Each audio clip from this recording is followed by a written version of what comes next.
हम लोग पहुंचे हुए थे और वो भी मानने लगे हैं कि विश्वामित्र को जगाने वाला कोई आ गया है। आगे की क्या योजना है? विश्वामित्र सेना की जो आगे की योजना है कल हमारा पंचकोशी जो है पद यात्रा है रमरेखा घाट से, और पहला पड़ाव अहिरौली का होगा। फिर हमारा 29 तारीख से बाकी जो हमारी पंचकोशी यात्रा है उसकी शुरुआत होगी। और ये हमारा इसलिए ये शुरुआत हो रहा है कि अभी जो हमारा पंचकोशी का जो मान्यता है, जिस तरह से आज स्थिति है हमारे स्थलों का, उसका आज तक निवारण नहीं हुआ। तो विश्वामित्र सेना जो है इसके माध्यम से पदयात्रा कर रही है और ये लोगों को दिखाने का बक्सर की जनता को कि ये क्या हाल है हमारे बक्सर का। और ये स्थिति है कि वहाँ रास्ता और जगह भी नहीं है चलने के लिए, इतनी स्थिति खराब है। तो विकसित बक्सर बनाना है हमको। ये पद यात्रा सनातन जोड़ो यात्रा है हमारा, उसके तहत ही हमारा बक्सर को विकसित बनाना है।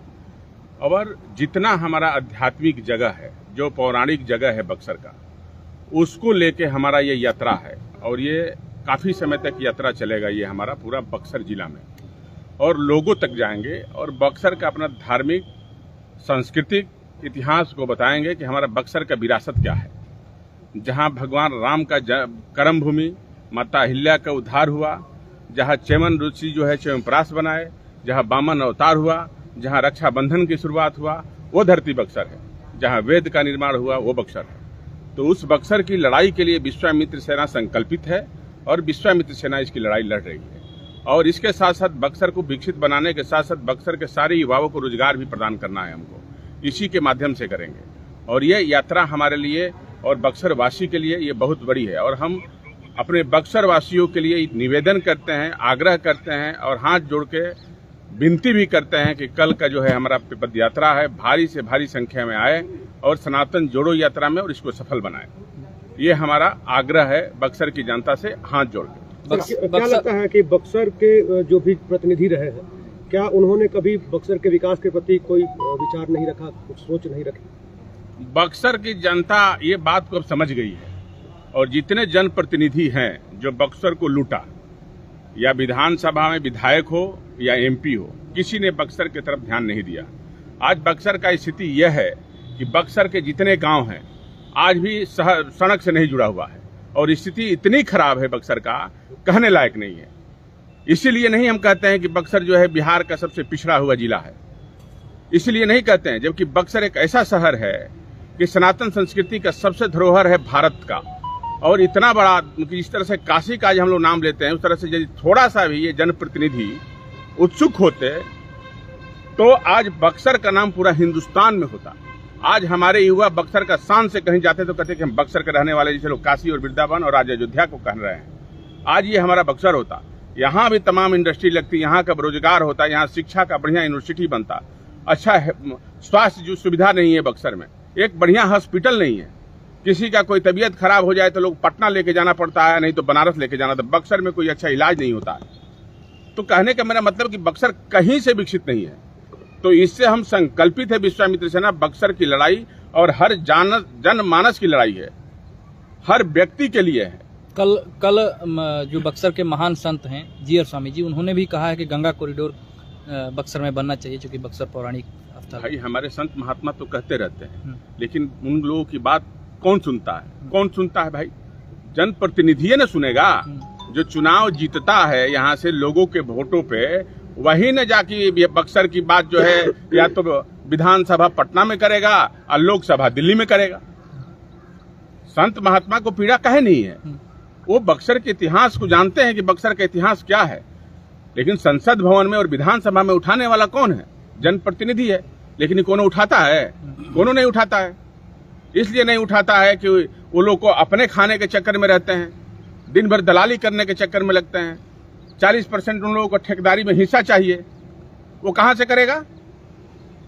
इतना राजनीति का गिरावट हो गया है, इतने चरित्रहीन नेता पैदा हो गए हैं और वो जीत कर आते हैं। चरित्रहीनता के माने प्रकाष्ठा है ऐसे नेताओं का। क्या लगता है जनता अब जो है सड़कों पर मंत्रियों को दौड़ाने लगी है? मंगल पांडे के बाद आज श्रवण कुमार को भी दौड़ाया गया। आपको आपने ये सवाल पूछा, इसके लिए आपको बहुत धन्यवाद देते हैं। ये अच्छा चीज पूछे हैं आप, ये होना भी चाहिए। और बक्सर की जनता भी अब ये जो घूम रहे हैं ना, ये नौटंकीबाज नेता अभी आ गया है इन लोगों का।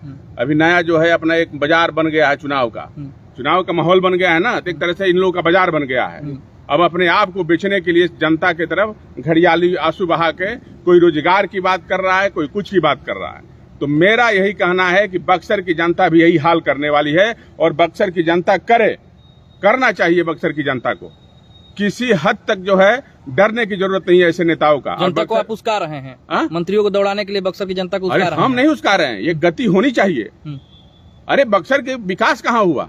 आजादी के बाद से बक्सर का विकास हुआ? बक्सर का इतिहास क्या है जी? बक्सर का इतिहास जिस चीज के लिए बक्सर जाना जाता है उस बक्सर का क्या विकास हुआ? 2-4-5% की बताइए हमको कि बक्सर का क्या विकास हुआ है। गांव से लेकर सड़कों तक जाइए, ऐसे कई गांव हैं जहां रोड सड़क नहीं है, तो क्या विकास हुआ है? सभी नेता जो सत्ताधारी नेता हैं उनसे पूछा जाता है तो कहते हैं कि 4 लेन बनवा दिया गया है। 4 लेन उनका बनाया हुआ है, 4 लेन उनका बनाना हुआ। जब केंद्र का अनुशंसा हुआ तो एक रूपरेखा बना कि कहां से कैसे एने चाहिए, पूरा देश को मिला, तो बिहार और बक्सर और पटना को भी मिला। उनका है। हमेशा जनता का जो है विकास होता है जो गांव में, गांव का शहरीकरण, सुंदर गांव, सुंदर रोड, उसकी जरूरत है।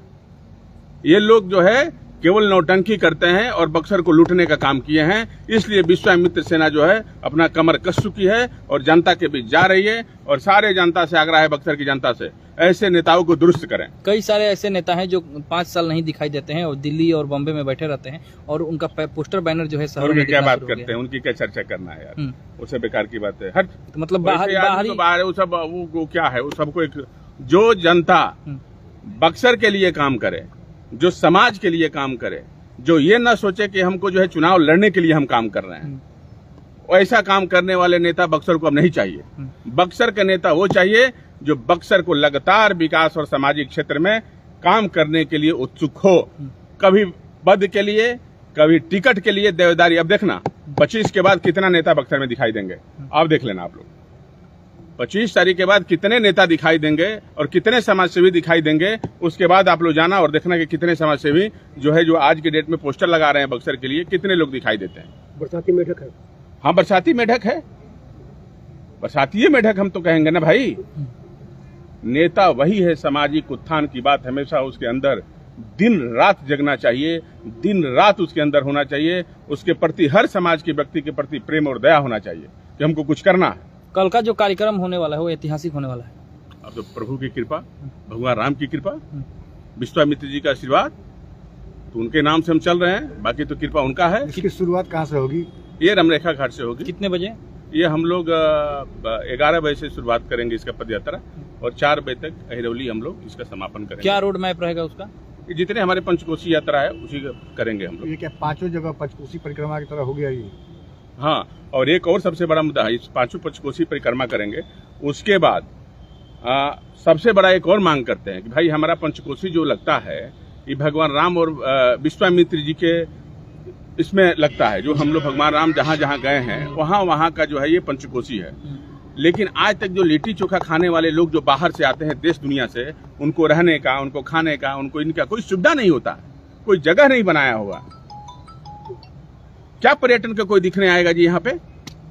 ये तो लड़ाई विश्वामित्र सेना लड़ रही है, तो धीरे धीरे लोगों में देख रहे हैं कि अब तो आक्रोश हो रहा है, समाज में, बक्सर की जनता में आक्रोश हो रहा है। सनातन संस्कृति की बात यहाँ कोई भी नेता नहीं करता था, आप लोग भी इतने दिन से कर रहे हैं। आप एक बात बताइए, कोई नेता आज तक सनातन संस्कृति के मंच पे जो बक्सर का इतिहास है कोई बताता था? कोई नहीं बताता था। आप लोग दिल से अपने पूछिए, कोई नहीं बात करता था। अब तो विश्वामित्र पार्क भी बन रहा है। हाँ, तो ये तो कहने की क्या बात है, ये तो छोटी चीज है। विश्वामित्र सेना ने जब बक्सर की बात करने लगी और इसकी लड़ाई लड़ने लगी तो पूरी देश की जो है सरकार से लेकर प्रधानमंत्री तक लेटर लिखकर गया, विधानसभा तक मैसेज पहुंचा, बिहार में मैसेज पहुंचा बक्सर का। तो उसके बाद ये सब चीजें जो है होना शुरू हुआ। लेकिन उससे खुश होने वाला हम नहीं है। हमको चाहिए महर्षि विश्वामित्र कॉरिडोर, जहां जो है उस सारा हमारा बक्सर का आध्यात्मिक को एक जगह दिखाया जाए, देश दुनिया से लोग बक्सर में आए और यहाँ बढ़िया भव्य जो है यहाँ भी एयरपोर्ट बने, यहाँ भी हवाई जहाज उतरे और बक्सर का भला हो। और इसी से बक्सर बिहार का सबसे सुंदर जिला बनेगा। और यहाँ देखिएगा, एक ऐसा समय आएगा, ये विश्वामित्र सेना संकल्पित है, एक ऐसा समय आएगा कि बक्सर में दुनिया के लोग आएंगे और यहाँ भी अयोध्या की तरह यहाँ भी बड़ी बड़ी इंडस्ट्री लगेगी। ये देख लीजिएगा।